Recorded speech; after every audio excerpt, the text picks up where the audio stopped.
Some people don't become who they are.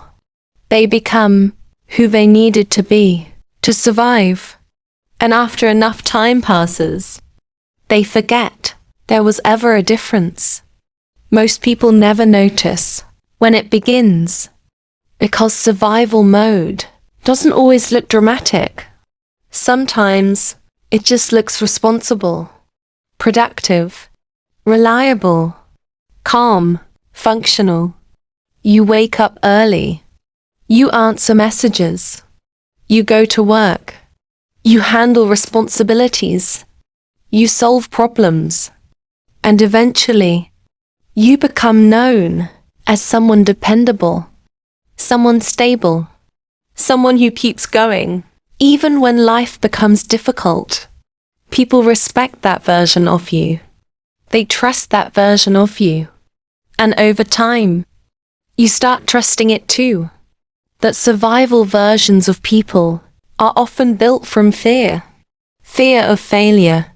Fear of instability. Fear of rejection. Fear of becoming weak. Fear of not being enough.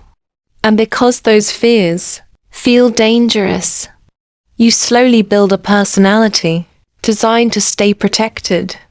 You become emotionally controlled, careful, measured, useful. You stop expressing certain emotions. You stop saying certain things. You stop letting people see the parts of you that feel uncertain. And at first, it feels necessary, because sometimes it is. Some people really did grow up in environments where vulnerability didn't feel safe, where weakness was punished, where emotional honesty created problems instead of connection. So they adapted. They became strong early, independent early, emotionally guarded early, and people praised them for it. That's the confusing part. A lot of survival traits get rewarded by the world, especially in men, especially in adulthood. You become admired for how much pressure you can handle, how calm you stay, how much responsibility you carry, how little you complain. But very few people stop and ask, what happens to someone who only learns how to survive, but never learns how to emotionally live? Because eventually, survival mode becomes exhausting. Not immediately. Usually years later. It happens quietly. You start feeling tired in ways that sleep doesn't fix. You start feeling emotionally distant from your own life. Things that used to excite you don't feel the same anymore. Conversations feel repetitive. Achievements feel temporary. Even happiness starts feeling muted somehow. And most people don't know how to explain this feeling, because from the outside, their life might still look successful. They're still functioning, still productive, still moving forward. But internally, something feels disconnected. And the dangerous part is how easy it is to normalize that disconnection, especially in modern life, because everyone seems exhausted now. Everyone seems emotionally distracted. Everyone seems mentally overloaded. So, people assume their emptiness is normal, their numbness is normal, their emotional distance is normal. And slowly, they stop questioning it. But deep down, part of them knows something isn't right. Not dramatic, not catastrophic, just off. Like they built a life that functions correctly, that doesn't fully belong to them anymore. And maybe the strangest part is this. A lot of people don't even know when they stopped feeling connected to themselves, because it didn't happen all at once. It happened gradually, through routines, through stress, through responsibility, through emotional suppression, through years of prioritizing survival over self-awareness. And eventually, the survival version of you becomes automatic. You stop asking yourself how you actually feel. You stop paying attention to what energizes you, what drains you, what matters to you emotionally. Because survival mode isn't designed for reflection. It's designed for endurance, for getting through the week, getting through the month, getting through the next responsibility. And after enough time, you begin confusing endurance with living. That's why some people feel deeply uncomfortable when life finally becomes quiet. Silence creates awareness. Stillness creates awareness. And awareness can feel terrifying when you've spent years avoiding yourself emotionally. Because once everything slows down, you finally hear what's happening inside you. Sometimes it's loneliness. Sometimes it's exhaustion. Sometimes it's grief you never processed properly. Sometimes it's anger you buried years ago. And sometimes it's the realization that the version of you who survived difficult years was never supposed to become permanent. That survival personalities are hard to let go of because they protected you. They helped you endure life.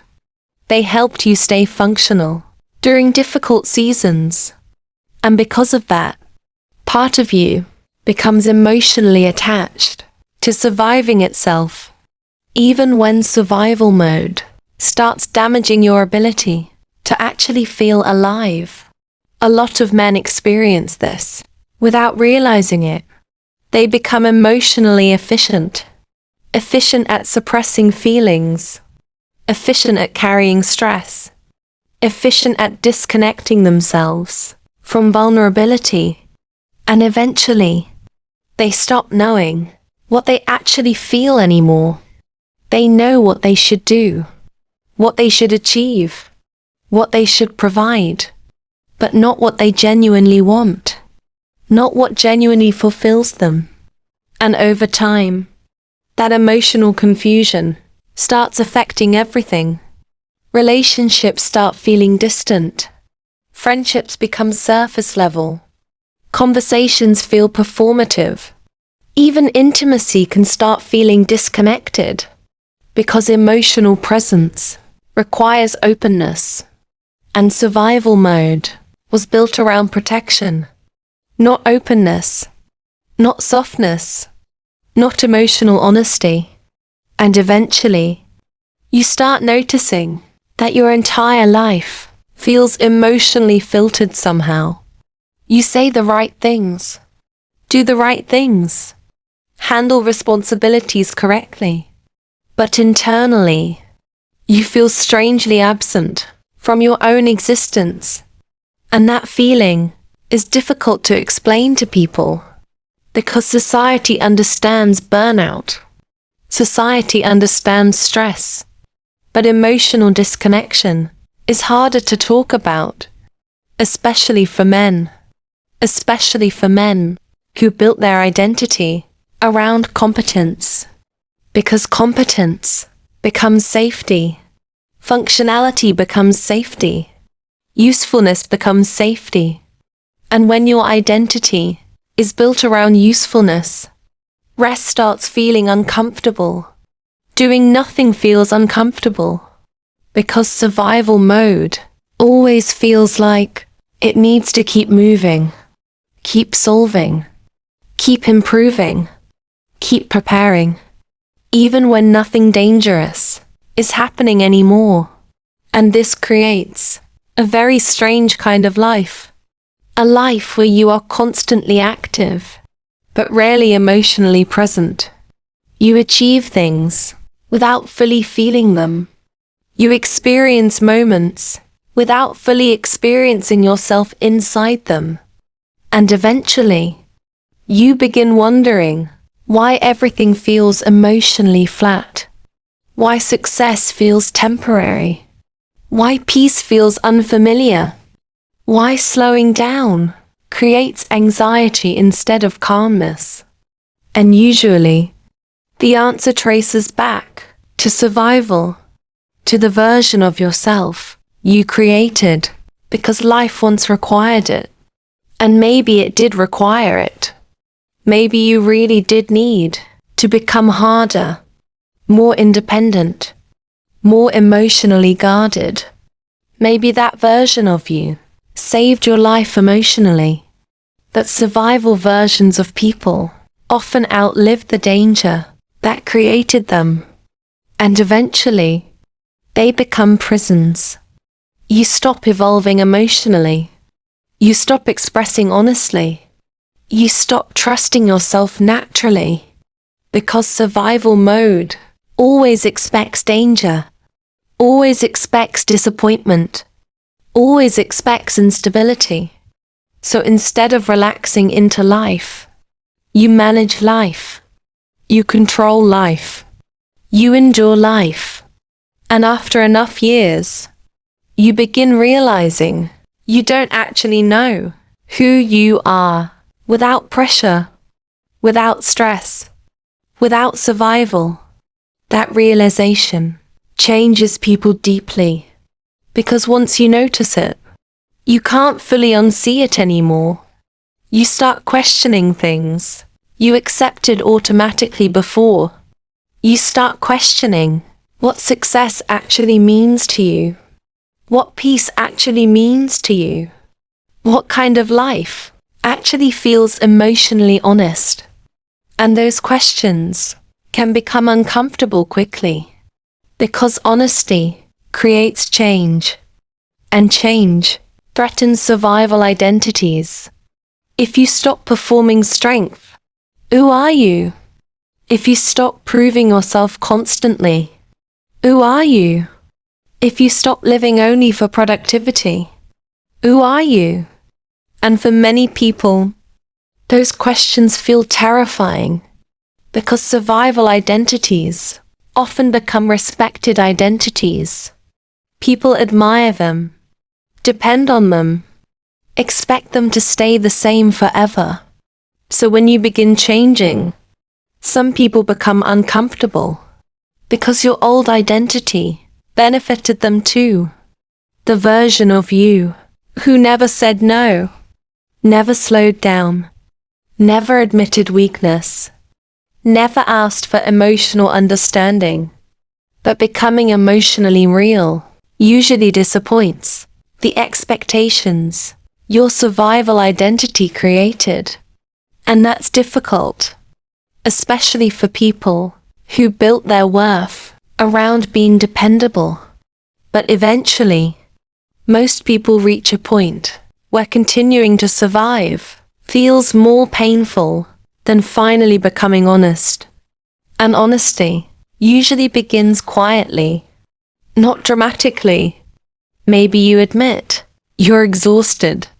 Maybe you admit that your life looks better than it feels. Maybe you admit that achievement alone didn't create fulfillment. Maybe you admit that you've spent years trying to become impressive without asking yourself whether you actually feel alive. And slowly, those moments of honesty begin reconnecting you with yourself again. Not the survival version, the real version, the version beneath the performance, the version beneath the pressure, the version beneath the emotional armor. And at first, that reconnection feels unfamiliar, because survival mode trained you to disconnect. But eventually, something changes. Life starts feeling more real again. Not easier, not perfect, but emotionally real. You stop needing constant distraction. You stop chasing things that don't actually matter to you anymore. You stop performing strength every second of the day. And eventually, you realize something important. The version of you that survived difficult years deserves compassion, but it was never meant to imprison you forever. Survival helped you endure life, but it cannot teach you how to fully live it. And maybe the life you actually want begins the moment you stop living only to survive. Some people spend years trying to understand why they feel disconnected from themselves. Sometimes the answers only appear when you finally sit still long enough to listen. If you need a place to start, there's something in the description.